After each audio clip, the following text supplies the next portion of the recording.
Hola colegas, estudiantes de Derecho y otras disciplinas, bienvenidos a un nuevo video.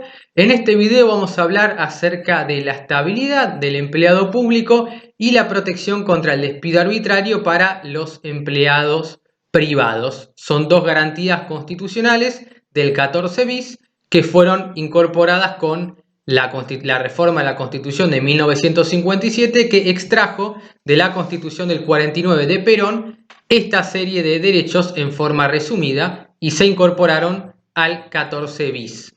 El artículo de los derechos de los trabajadores, como se lo conoce, aunque también regula derechos de seguridad social en el tercer párrafo. En el primer párrafo regula estos dos derechos, la protección contra el despido arbitrario. Esto quiere decir que en caso de que el empleador despida a un trabajador, le va a tener que pagar una indemnización tarifada.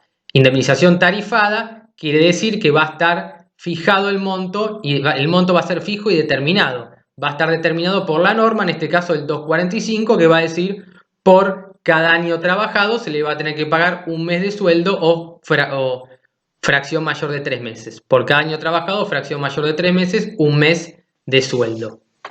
Tomando como base la mejor remuneración normal, habitual y mensual percibida durante el último año o tiempo de prestación de servicios, si fuese mejor, con el tope que ya vimos en Bisotti y el piso mínimo que tienen contemplado en plenario cuota de capa. Así que bueno, hecha esta pequeña introducción, vamos a empezar para hablar acerca de la estabilidad y la protección contra el despido arbitrario. La estabilidad entonces la podemos definir como el derecho del trabajador a permanecer en su puesto de trabajo hasta que finalice el contrato. Se entiende que el contrato se celebra por tiempo indeterminado, lo que establece el artículo 90 de la Ley de Contrato de Trabajo. Y a su vez el artículo 10 establece el principio de continuidad. Estos principios también se recetan, o se receptan, mejor dicho, en lo que tiene que ver con la Ley 2456 de empleados públicos. Entonces, la estabilidad está relacionada con el principio de continuidad. En caso de duda, va a subsistir el contrato y se entiende que se celebra por tiempo indeterminado, es decir, por un lapso de tiempo que no se sabe cuánto sería. Entonces, ¿qué es esto de la estabilidad? Vamos a clasificar la estabilidad en estabilidad propia y estabilidad impropia. Algunos autores dicen estabilidad propia e impropia, déjense de hinchar, y otros dicen, bueno, dentro de la propia tenemos la absoluta, que es la de los trabajadores del Estado, los empleados públicos, por ejemplo, municipales, y los empleados del Poder Judicial, por mencionar algunos, y tenemos la relativa. Dentro de la relativa van a estar los delegados del personal del artículo 52 de la ley 23.551 de asociaciones sindicales. Al día de hoy es el único ejemplo de estabilidad propia relativa. Relativa quiere decir que se los va a poder echar, pero les van a tener que pagar una indemnización agravada. Mientras que la estabilidad propia establece que no se puede echar o hacer cesar a nadie de su trabajo si no existe una justa causa. Entonces el despido sin justa causa es nulo. En caso de que despidan a alguien sin justa causa, se lo va a tener que reincorporar y abonarle todos los salarios caídos por todo el tiempo que no haya podido prestar servicios. Esto se discutió en, por ejemplo, el precedente Madorrán, que se trataba de una empleada pública a la que despidieron y tuvieron que reinstalarla en su puesto de trabajo porque ella demandó considerando que se había violado su derecho a la estabilidad. Y luego, el fallo Rossi tiene un ejemplo de delegado de personal que también lo tiene en el canal. Vean los fallos Madorrán y Rossi para que puedan ver bien esto de la estabilidad, tanto absoluta como relativa y cómo funciona. Por otro lado, tenemos lo que se conoce como estabilidad impropia, que es la que tienen los trabajadores del sector privado. ¿Qué quiere decir esto? Que van a poder ser despedidos en cualquier momento, pero el empleador les va a tener que pagar una indemnización. Ahora después vamos a ver cuáles son las modalidades o las finalidades específicas que tiene la indemnización, cuáles son los efectos que tiene. Entonces esto a modo de pantallazo general para que vean cómo se clasifica la estabilidad. Recuerden, propia absoluta, empleados públicos, propia relativa, los delegados de personal, el artículo 52 de la ley 23.551 de asociaciones sindicales, e impropia, los trabajadores del sector privado, que en caso de que sean despedidos sin justa causa, les van a tener que abonar la indemnización del 245, la indemnización sustitutiva de preaviso del 232 en caso de que corresponda, y cuando la fecha de cese o de despido no coincida con el último mes o el último día del mes, le van a tener que abonar a su vez la integración por mes de despido, es decir, las indemnizaciones del 232, 233 y 245. Siempre y cuando el trabajador estuviese correctamente registrado, si no tendrá derecho a las indemnizaciones cuando corresponda de los artículos 8, 9 o 10 y 15 de la ley 24013 o el artículo 1 o artículo 2 de la ley 25323, en este último caso cuando la relación laboral no estuviese vigente. Eso entonces como pantallazo general, y ahora vamos a centrarnos un poquito más. Entonces, como les decía, la estabilidad en el empleo es el derecho del trabajador a mantener la relación de trabajo por el tiempo convenido, ya sea de plazo determinado o indeterminado.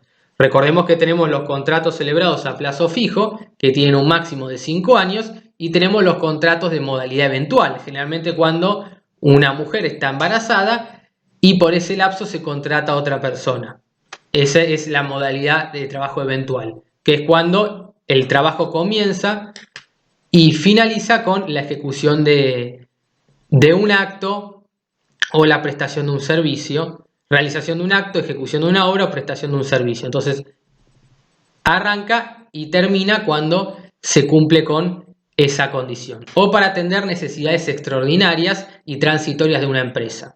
Entonces, en un momento para determinada actividad se necesitan más empleados, se contratan, se termina de hacer esa actividad o esa obra y vuelve todo a la normalidad. Esos empleados quedan por fuera.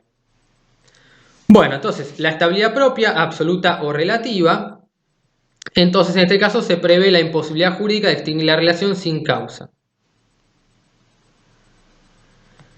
Entonces, el artículo 14 bis garantiza la protección contra el despido arbitrario, aunque no obliga a establecer la estabilidad propia. Al respecto, la Corte Suprema de Justicia de la Nación declaró la inconstitucionalidad de los regímenes de estabilidad propia de distintas actividades. Por ejemplo, la del decreto 20268 del 46, que había sido reglamentado por la ley 12637, que establecía la estabilidad propia para los empleados bancarios, y esto fue declarado inconstitucional en el fallo de Luca contra Banco Francés, que veremos en otro momento. También pasó con los cerveceros, el convenio colectivo de los cerveceros, en Alzaga contra Cervecería Córdoba, y el convenio colectivo de la industria cementera en Figueroa contra Loma Negra, entre otros, por citar algunos. El criterio de la Corte, lo que dice la Corte, es que el sistema de estabilidad absoluta, es decir, aquel en el cual no se puede despedir si no es con justa causa, es irrazonable, porque suprime el poder discrecional del empleador, es decir, limita e imposibilita ejercer la libertad, lo que se entiende como ejercer toda industria lícita, que la Corte ha dicho es la libertad de contratar y su aspecto negativo, la libertad de no contratar. Entonces se afecta, se vulnera esa libertad de no contratar. Y el derecho de propiedad, que está consagrado en el artículo 17. Entonces hay una violación de los artículos 14 y 17 de la Constitución Nacional en desmedro del empleador. Sin embargo, otra corriente doctrinaria entiende ajustada la estabilidad absoluta que surge en los convenios colectivos.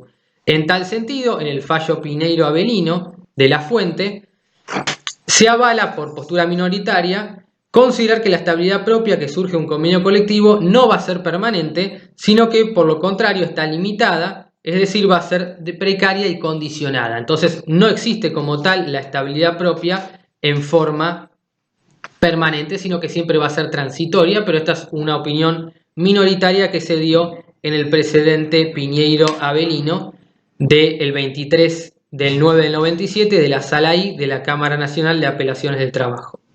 La Ley de Contrato de Trabajo dispuso una reparación tarifada abarcativa de todos los daños y perjuicios que pueda haber causado esa decisión rescisoria. Entonces, lo mismo que pasa con la Ley de Riesgo de Trabajo, como le decía, indemnización tarifada, quiere decir que se fija un monto determinado que entiende que va a cubrir todos los daños. Lo cierto es que, como vimos en el fallo Aquino, el artículo 39 de la Ley de Riesgo de Trabajo, vedaba o imposibilitaba al trabajador obtener una reparación plena e integral como la del derecho civil, y esto ha sido considerado inconstitucional y será considerado inconstitucional siempre y cuando la parte alegue y pruebe que es considerablemente inferior la indemnización que obtendría de la ley de riesgo de trabajo si la comparáramos con la indemnización por daños y perjuicios de la esfera civil. Atención con esto. Para que se configure daño moral, la jurisprudencia entendió que es necesario que exista una conducta adicional del empleador ajena al contrato de naturaleza dolosa, es decir, un acto ilícito adicional al despido. Se requiere que exista malicia, dolo o mala fe. Daño moral es todo aquel que escapa de la esfera de lo pecuniario o patrimonial. La ilicitud se refiere a la antijuricidad de la conducta que se califica de injuriante y por ende nociva para el trabajador. Entonces, es contraria a la moral y las buenas costumbres y contraria al ordenamiento jurídico en general. La prueba de la configuración la va a tener el trabajador, es decir, aquí se va a aplicar la carga estática de la prueba, el que alega un hecho lo debe probar, sin perjuicio de que en realidad existe la teoría de la carga dinámica de la prueba, pero bueno, es discutible. En la legislación argentina, las principales obligaciones del empleador que surgen del despido sin causa, van a consistir en: primero, tiene que preavisar, es lo que establece el 231 dentro de los plazos. Preavisar es notificar, avisarle al trabajador con la suficiente antelación que no va a requerir más de sus servicios, es decir, que lo va a hacer cesar o lo va a despedir. Para eso hay plazos, y esto va a depender de la antigüedad que tenga. Si tiene una antigüedad inferior a 5 años, y si tiene una antigüedad que supere el plazo del preaviso. El régimen de la ley 25013, que hoy ya no tiene asidero, no tiene validez, establecía si su antigüedad era mayor a 30 días y hasta 3 meses con 15 días de antelación. Lo importante aquí es que en caso de omisión, el empleador va a tener que pagar una indemnización sustitutiva del preaviso, así se la conoce, la del 232, que va a ser equivalente a un mes de trabajo. Lo que hubiese percibido el trabajador por un mes de trabajo o 15 días en caso de que hubiese ocurrido dentro del preaviso. Entonces, si está dentro del preaviso, se le abona la mitad de lo que percibe por mes. Si tiene menos de 5 años, un mes, y si tiene más de 5 años, le va a tener que abonar 2 meses, o sea, 2 sueldos. Y por otro lado, tiene que indemnizar de acuerdo a lo que disponga la ley o el convenio colectivo aplicable. Esto es importante porque si ven el artículo 8, se establece que una convención colectiva se puede aplicar por sobre la ley de contrato de trabajo, siempre y cuando sea una norma más favorable y contenga una condición más beneficiosa. Estas son reglas que surgen del principio protectorio, que viene y fue traído por la Corte a partir del artículo 14 bis, donde establece que el trabajo gozará de la protección de las leyes. Y de ahí surge el principio protectorio, que tiene 3 reglas: el indubio properario, la norma más favorable y la condición más beneficiosa. Y en el ordenamiento jurídico argentino interno se establece lo que es el sistema de conglobamiento por instituciones. Esto quiere decir que se va a poder aplicar una disposición de una ley y otra disposición de un convenio colectivo. Por ejemplo, si el convenio colectivo establece una indemnización que es mejor a la del 245, se va a poder aplicar. O si establece un régimen de vacaciones que es más favorable para el trabajador, se va a aplicar ese régimen y no el de la ley de contrato de trabajo, por citar algunos ejemplos. Entonces, esta indemnización, como les decía, es tarifada y en principio va a comprender la totalidad de los perjuicios materiales y morales que por el hecho del trabajo pueda sufrir el trabajador. El artículo 245, que es el que establece la indemnización por despido sin justa causa, y antes el artículo 7 de la 25013, establece una indemnización por antigüedad, que surge de multiplicar la mejor remuneración mensual normal y habitual, o sea, su 12ª parte, por su antigüedad de la empresa, calculada en años o meses según corresponda. De esta manera hemos visto lo que es la estabilidad en el empleo. A su vez, podemos decir que en el sistema de estabilidad relativa propia, consagrada por una ley o convención colectiva, va a constituir uno de los tantos medios técnicos a los que se puede acudir para garantizar al trabajador protección contra el despido arbitrario, por lo que tiene cabida dentro del marco constitucional. En la misma línea argumental también se ha dicho que no existe algún motivo por el cual las partes colectivas no puedan convenir el derecho a la estabilidad absoluta del trabajador, lo que sin duda habrá sido motivo de una negociación de concesiones recíprocas, es decir, de ambas partes, ya que en este ámbito no se dan las cosas en forma gratuita. Esto surge del fallo Vizcarra-Sergio Esteban contra Telefónica Argentina. Entonces, estas disposiciones van a surgir de reuniones o de lo que se conoce como la negociación colectiva, que son acuerdos entre las cámaras empresariales y las asociaciones gremiales que conocemos de la Ley 23.551 o asociaciones sindicales.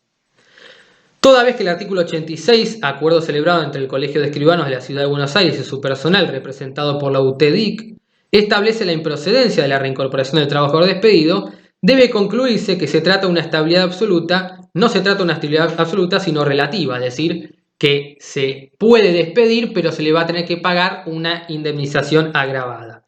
Solo está previsto el pago de una indemnización adicional que debe ser fijada por el juez, y esto se dispuso en un fallo de la Sala Primera del 10 del 2 del 2005, Balbiani y Pedro Benedicto contra Colegio de Escribanos de la Ciudad de Buenos Aires. Así que bueno, gente, espero que les haya gustado este video acerca de la estabilidad, cómo se clasifica, y vimos algunos ejemplos con jurisprudencia argentina. Sin más, un saludo grande y nos vemos en un próximo video.